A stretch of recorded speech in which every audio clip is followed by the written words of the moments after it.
We've got Hamza. We've got Kel. I don't know where Hamza. Oh, Hamza is in his green screen there. Kel, an important victory today for your team. Give me your thoughts on the performance and the win. Oh, I don't care about the performance whatsoever. I'm just happy to finally get a win. This is the first time I've come on this show after a win. That's pretty exciting for me. Never thought I'd be saying that after like 2 months. But yeah, I just wanted a win. I really don't care how at this point. Just any kind of 3 points to get out of this rut. I mean, hopefully it leads to more wins, but we'll see. There's still definitely issues. Very happy for Savio today. He's been taking a lot of criticism. And he finally got his first goal. So that was exciting for him. And he got the assist on the Holland goal. And Holland, I thought, had a very good game. For once, he looked like he was interested. He was involved. He was pressing. He had a little counterattack going at one point. I think it's the end of the first half. But he looked very lively and into it. And I'm really happy for James McAtee. There's been a lot in the press this week about him wanting to leave. Yeah. I've been saying a lot that he probably should leave for his career because he had gotten no minutes of that. I think he played 2 minutes before today in the Premier League. So I was very happy to see him come on.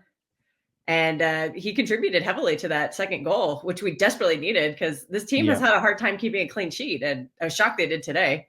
I mean, well, Leicester had chances, though. If Vardy was 5 years younger, he definitely would have bagged one of those goals. Yeah. No, just happy to get a win.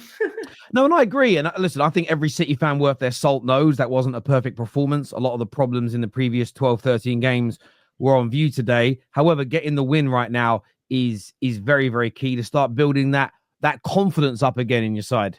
Yeah, that midfield is definitely still a problem. I need somebody to win a duel. That would make my day. If somebody could actually win a duel for once.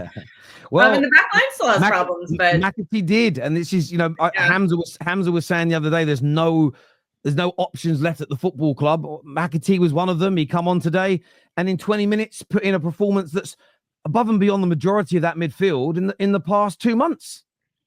Yep, I was excited to see it. We've just been crying to give him a chance. He's had a couple of chances in the cup games and hasn't really done much, but today he took his chance. And if he's going to get minutes, then I want him to stay. But if he's just going to be stuck on the bench, then it's probably best for his career to move on. But you could tell Pep was very happy with him at the end of the game. He gave him a big hug. Yeah. So, I hope we see more of him because I thought he brought what this team has been desperate for the past couple of weeks. That midfield has been absolutely dead, as I've said many times, and he brought some life to it. So happy to see it. Absolutely. Obviously we've had a lot of conversations recently, a lot of poor results for your boys, but a positive one today, a clean sheet, first away win in 8 or 9 games. What was your thoughts on that performance and victory today, mate? I'm trying to be really calm with it because it is Leicester at the end of the day, but we needed this win desperately. And when I saw the 11, I was like, you know what?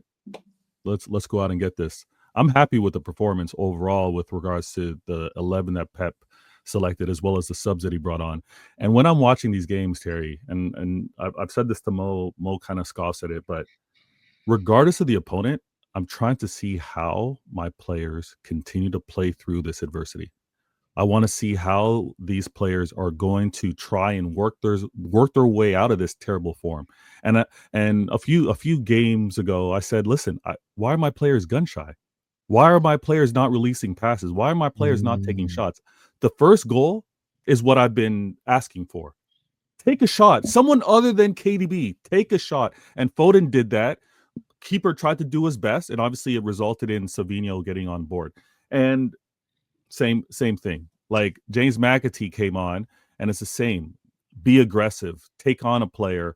Cause the defense to have to react to something other than our standard pattern of play.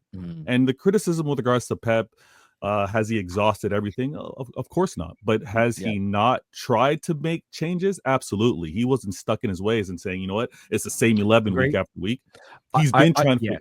No, I agree with that. He's been trying things. I just didn't agree with Hamza's statement that he's tried everything and there's nothing else that can be done. So yeah, we agree on that completely. I think I want to say this, V. The reason why people aren't taking those shots though, and I've had this conversation many times on the terrace about other teams when they're struggling, Man United for years, Arsenal. Ability is important.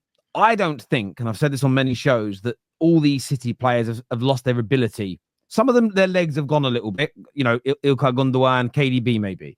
But I don't feel the ability. Yeah, but I don't feel the ability has left these players.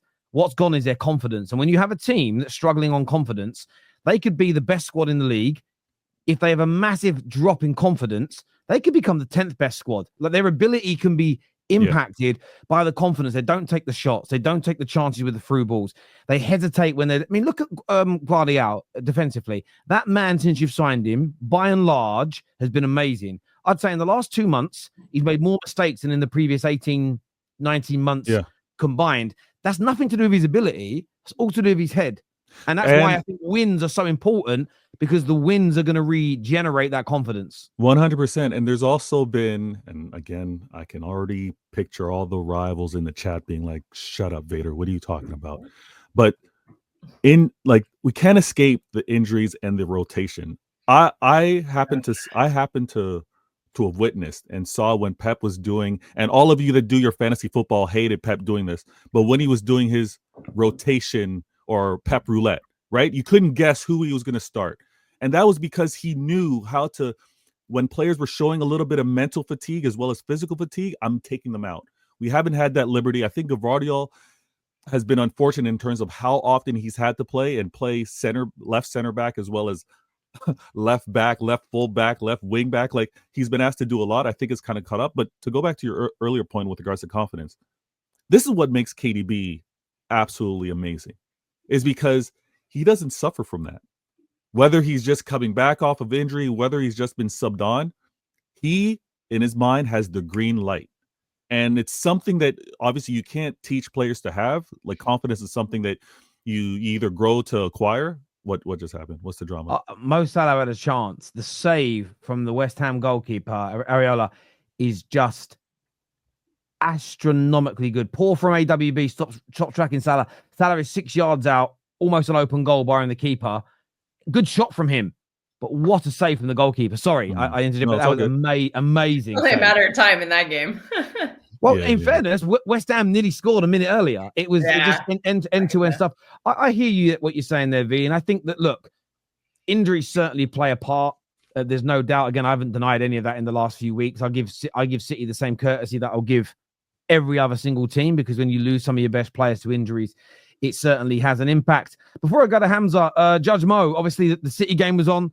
Spurs dropped points as well today. Which of the two were you watching? Only the City game. I just want to call out Vader. Can I ask you something, Vader, please?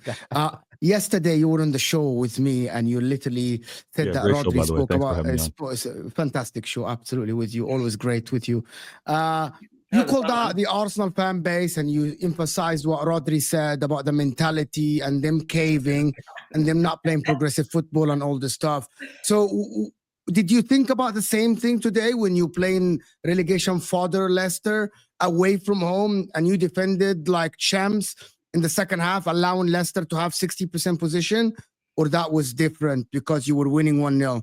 Because Arsenal at that time, when you called them out yesterday, they were ahead of you in the league. So you were 1-0 against the relegation fodder Leicester, but Arsenal were away to the triple winners, Manchester City, and you wanted them to attack more and go out and expose themselves. But your manager today at 1-0 against a team that is mostly will get relegated, against a new manager, caved or turtled, and I'm using your words here, I'm quoting you, and defended with his life, with all the players behind the ball, against a 37 years old Jamie Vardy and the rest of them.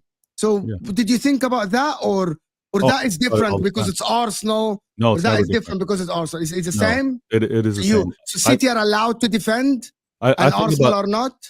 Well, I'll answer that. I think about it all the time, right? Yes. I think about it all the time, especially with regards to Arsenal, because for whatever reason, when they're reminded of the Rodri quote, they lose their minds. They're like, how can he say that? We don't get it. I get rattled by that statement all the time. Yes, right, Kels? Now, forget about Arsenal fans. I'm asking you. I'll address it. Today you turtled and you defended with your life. Isn't that the same exactly when Arsenal were leading you? It's exactly the same. And the difference is you are playing 18. Can I answer it, or do you want to answer your own question? You're trying to rattle Arsenal fans. I'm not trying to rattle anybody. You're really trying to rattle Arsenal fans. You're saying they get here. touchy. What does this Arsenal fans have to do? You said that on my show. I'm not an Arsenal fan. Yeah. Okay. So were you saying Pep needed to try something different? That's different. So no. See, the difference between me and Vater is that I actually uploaded Arsenal and I upload City for doing this today because at the end you needed to win a game. This guy asked. I actually upload City for doing this. I don't disagree with what City did today. It's fantastic. You, Kilk, said that Pep should drop the line, play deeper, defend. You said that. And I agree with you because it worked. Right, Vater didn't like it when Arsenal did that. Go ahead. So let me answer. The difference is, Mo, and I hope you can understand it. The difference is one club is leading the game, another club is trying to have a draw throughout the game.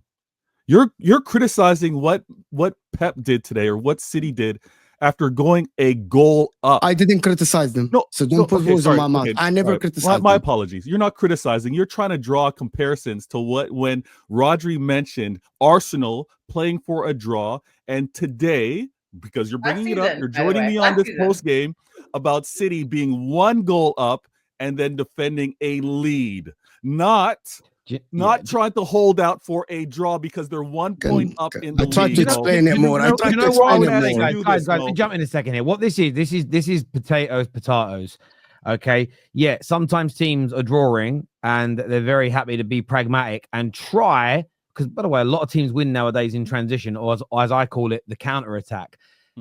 And do that, especially when you're up against a formidable City, where if you open up at their ground, especially, and you're too open, invariably you got absolutely ripped apart. The problem here, and Arsenal fans have gone through this recently, with Chelsea fans calling them out, because Arsenal have become a much more pragmatic team at times in the last few years. They were a club whose fans were pragmatic sometimes.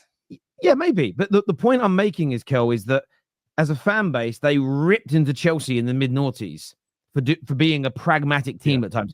Chelsea, by the way, attacked in a lot of their games, but in a lot of the big matches were very hard to beat and pragmatic.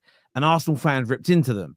The reason why, as I've got older, I've tried my best to refrain from saying Pep's a coward today because he sat behind the ball at 1-0 and didn't go for the second goal, is at some point my club is going to play like that.